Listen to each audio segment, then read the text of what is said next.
थक गया क्या लड्डू? हैं? आराम से बैठ कर, आराम से बैठ कर।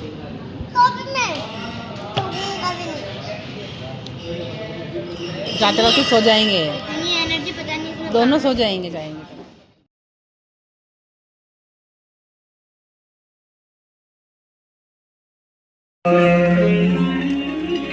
ओंकार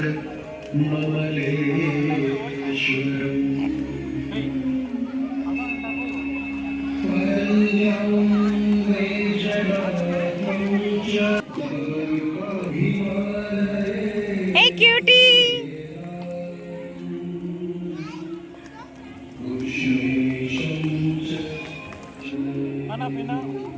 मस्त हो गया। यहाँ हमने गेम खेल लेते हैं बच्चों को।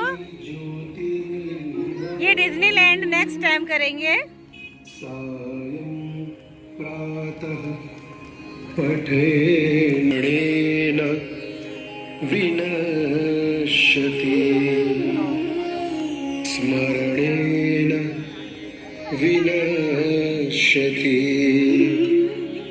स्मरणेन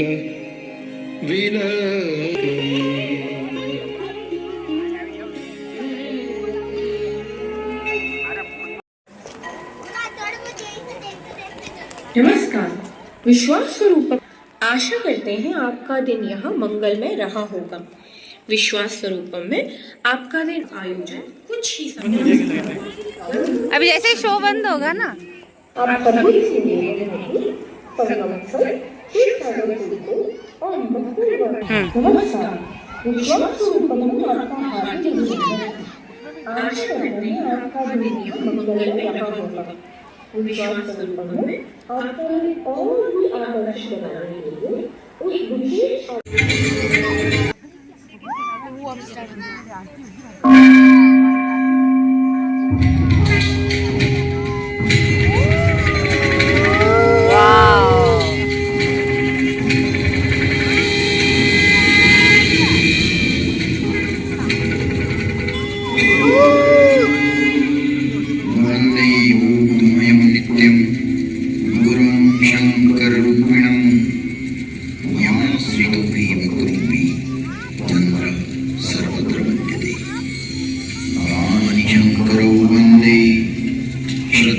विश्वासरूपिणो याभ्यां विना न पश्यन्ति सिद्धः स्वन्तः स्थमीश्वरः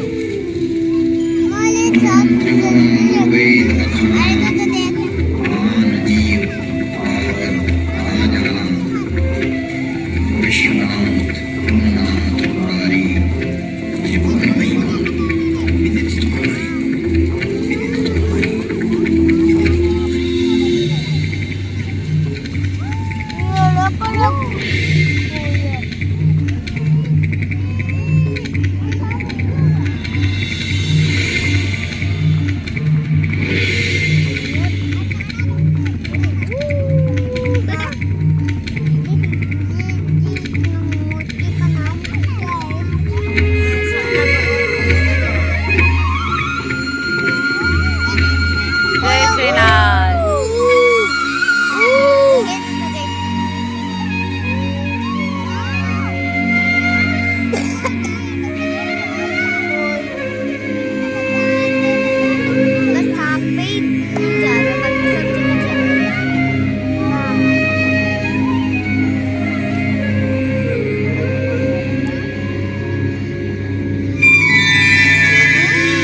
तुम्हारी प्रवेश करते हैं एक कालातीत कथा में, जिसकी काल गणना असंभव है।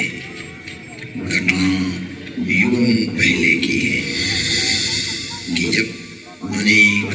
अंतरिक्षों में अनेक ग्रहों पर उद्भव, पालन और संहार हो रहा था। अर्थात कई सारी सृष्टियों का प्रादुर्भाव और विलय हो रहा था। कई वहाँ की सभ्यताएं विकसित हो रही थी तो कोई नष्ट हो रही थी। और वर्तमान में भी 3 क्रम है, परंतु यह घटना इस पृथ्वी नामक ग्रह की है कि जब यहाँ सब कुछ निशब्द था, समस्त पृथ्वी जल आप्लावित थी, तभी भगवान विष्णु ने वराह रूप धारण कर पृथ्वी के कुछ भाग को जल से बाहर निकाला, जिससे कालांतर में इस पृथ्वी पर जीवन होने लगा। और एक बड़ी काल गणना के बाद यहाँ मानव पैदा हुआ, किंतु उसे किसी प्रकार का बोध नहीं था, किसी भी प्रकार की अभिव्यक्ति की समझ नहीं थी। ना तो उस समय शब्द था, ना कोई वर्णाक्षर। चराचर जीव जगत अपने अपने समूह में एक मूक दृष्टि से एक दूसरे को निहारते थे, लेकिन कुछ भी अभिव्यक्ति नहीं कर सकते थे। चारों तरफ इस पृथ्वी पर सन्नाटा ही सन्नाटा था। प्राकृतिक स्वरों, ध्वनियों के अतिरिक्त यह पृथ्वी निशब्द थी। ऐसे कई युग बीत गए कि अचानक ब्रह्मा को विचार आया कि पृथ्वी का निर्माण हो चुका है। विष्णु ने अपनी व्यवस्था भी व्यापित कर दी है, लेकिन शब्द की उत्पत्ति कौन करेगा? बिना वाणी अभिव्यक्ति कैसे हो पाएगी? जब ब्रह्मा और विष्णु को प्रेरणा हुई कि देवों के देव महादेव ही इस सृष्टि में शब्द की स्थापना कर सकते हैं, शब्द ब्रह्म का दान दे सकते हैं,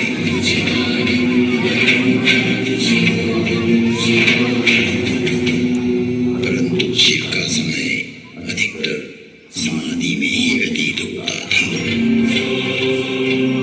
जगत में वेद की स्थापना के लिए,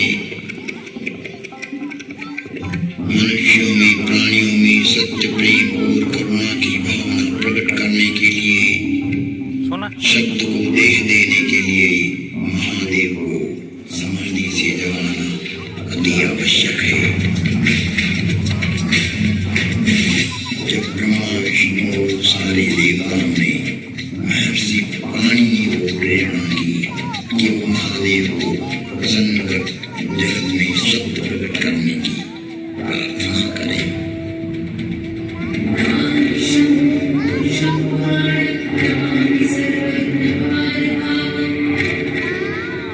महर्षि पाणिनि के निष्प्रिय एवं जगत कल्याण की भावना से की गई तपस्या ने भगवान शिव की समाधि में विघ्न डाला। महादेव की समाधि असमय भंग हो गई। महादेव के जागते ही उनका रौद्र रूप प्रकट हुआ और उन्होंने अपना नाद शस्त्र डमरू उठाया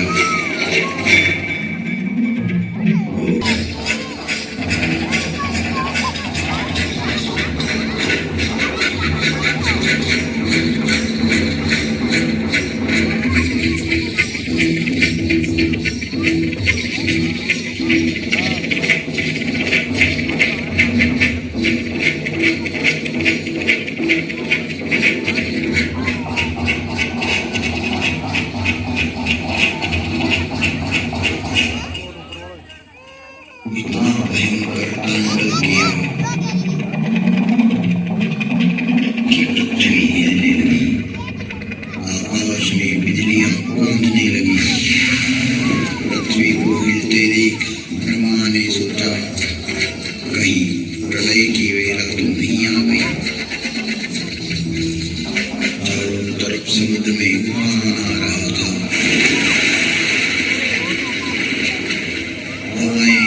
चक्रवात का रूप लेकर आकाश की ओर बढ़ रही थी। पूरी पृथ्वी अपनी दूरी पर ऐसे डोलने लगी मानो पृथ्वी समुद्र पर तैर रही हो। तब महादेव ने अपना डमरू बजाया और असमय समाधि में हुए विघ्न के कारण तांडव करते हुए मानो अपने इस नाद से संसार को अधीर कर देंगे, इस सृष्टि को समाप्त कर देंगे और उसकी तीव्रता को प्रकट करते हुए प्रचंड एवं भीषण घनघोर ध्वनियां पैदा करते हुए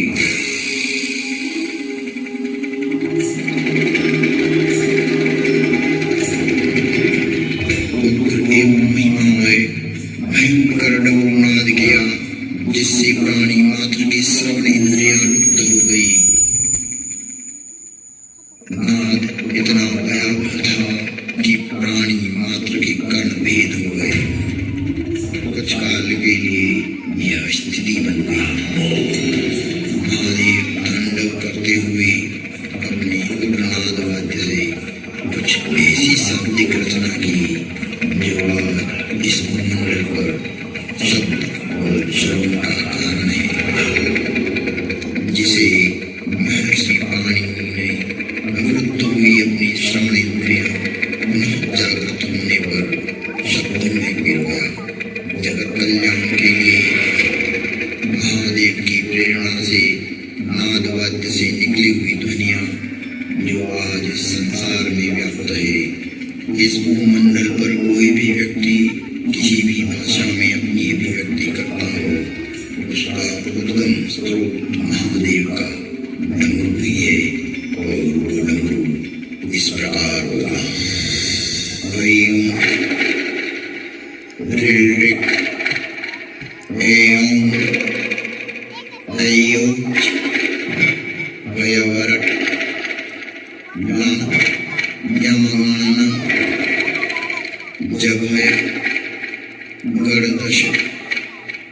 जब गड़दश खब चटत चटत कपय शशर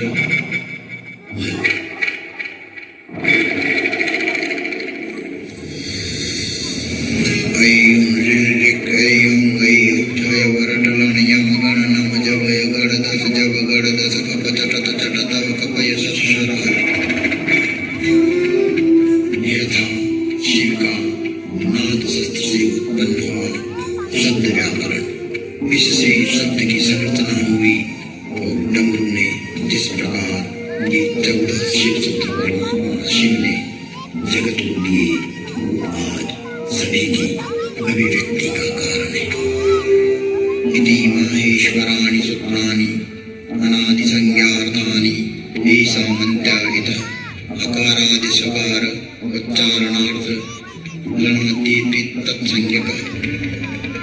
शिव के नाद तांडव के बाद संज्ञा, संधि, ओष्ठ, जिह्वा, कंठ, नासिका, पुल्लिंग, स्त्रीलिंग, नपुंसकलिंग आदि आदि वर्णों की उत्पत्ति के स्थान तय हुए। वाणी में व्यापकता आई, वाणी की श्रेणियां निर्धारित हुई, वर्ण का लिंग तय हुआ। मुख और नासिका से एक साथ उच्चारित होने वाले वर्णों की उत्पत्ति हुई, जो लघु सिद्धांत ओमनी में संक्षिप्त रूप से वर्णित है, जिसका विस्तार सिद्धांत ओमनी में प्रतिपादित हुआ है, जिसे हम अल्प समय में अभिव्यक्त नहीं कर सकते। शिव के निनाद तांडव के उपरांत महर्षि पाणिनि ने शब्द की रचना की और अक्षर को रूप देने के लिए प्रथम प्रार्थना की। नत्वां सरस्वतीं देवीं शुद्धां गुण्यां करोम्यहं पाणिनीय प्रवेशाय लघु सिद्धांत कौमुदी। महर्षि पाणिनि ने विनय कर लघु सिद्धांत कौमुदी की रचना की, जो आज इस जगत में सर्वभाषाओं का मूल है, जो कि सनातन है, शाश्वत है।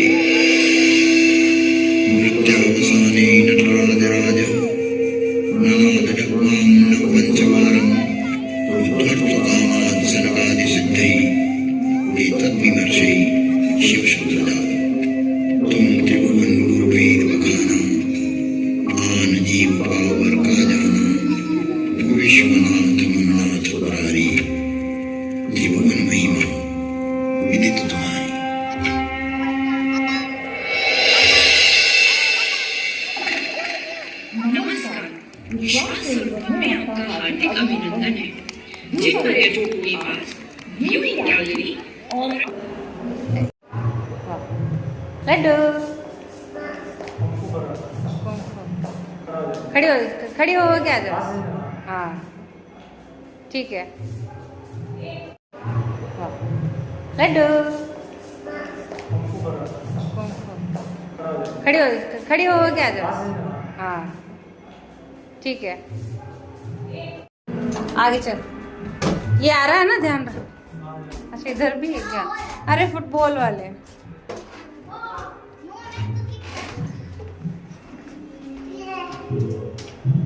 आजा। लियो मेसी का बन गया।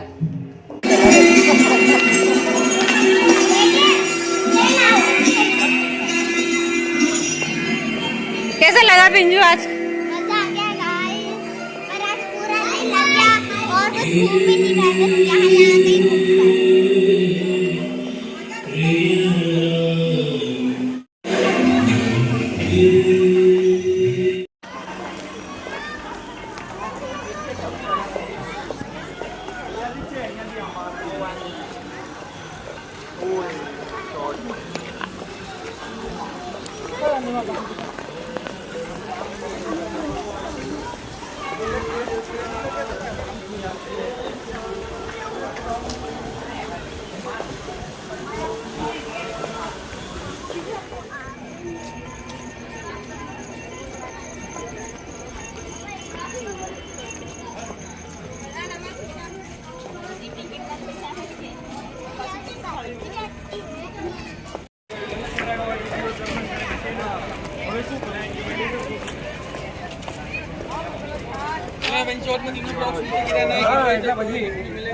ભગવાનના દર્શન કરવાનો બી એક ઇન્ટરેસ્ટ લિમિટેડ પીરિયડ પૂરતો હોય ને પછી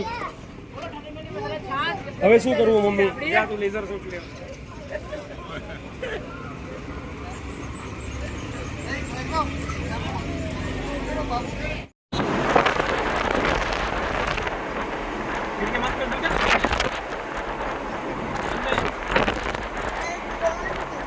एक इधर छू दो, एक इधर छू दो.